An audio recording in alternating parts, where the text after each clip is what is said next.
2023 was the real low point, that 2-15 season. Like, it doesn't get much worse than that.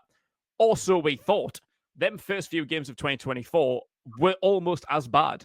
Like that first game we played the Saints, where I can't even remember the scores off the top of my head. I'm pretending to forget.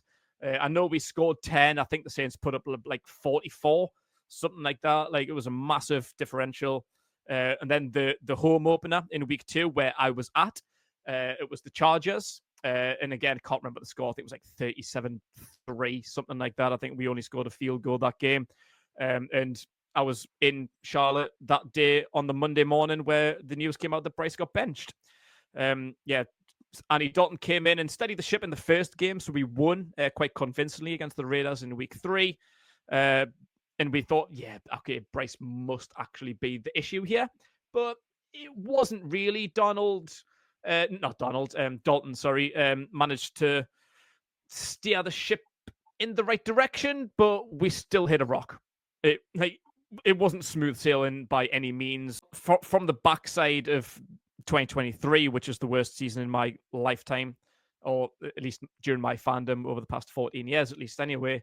Them opening 2 weeks, especially of 2024, just followed on from how we thought it couldn't get any worse. I'm pretty sure I sat here and spoke to you last year and said, it's not going to get any worse than this. Surely it can't get any worse than a 2-win season. But then first 2 weeks, I was like, yeah, this is actually worse. Like, the way we performed in them first 2 weeks, like, that was probably as bad as I've seen in 2023.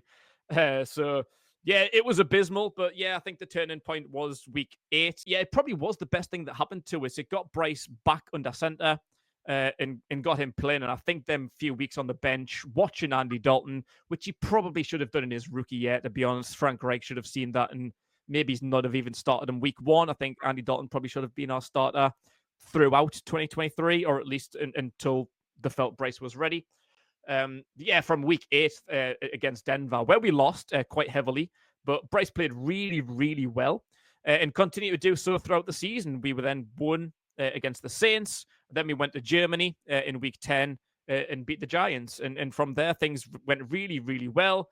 We lost the following 3 games, but we took them as moral victories. After them 2 wins, Bryce Young was probably put into the worst situation that he could be in 2023. I really think people need to pay attention next year and realize that we're not the Panthers of old. I think people are still sleeping on our offensive line. Yeah, like 2025 should be a better year than 2024. How good? I don't know. But yeah, we've got to look towards 2026, 2027 to be winning our division and making a push in the playoffs.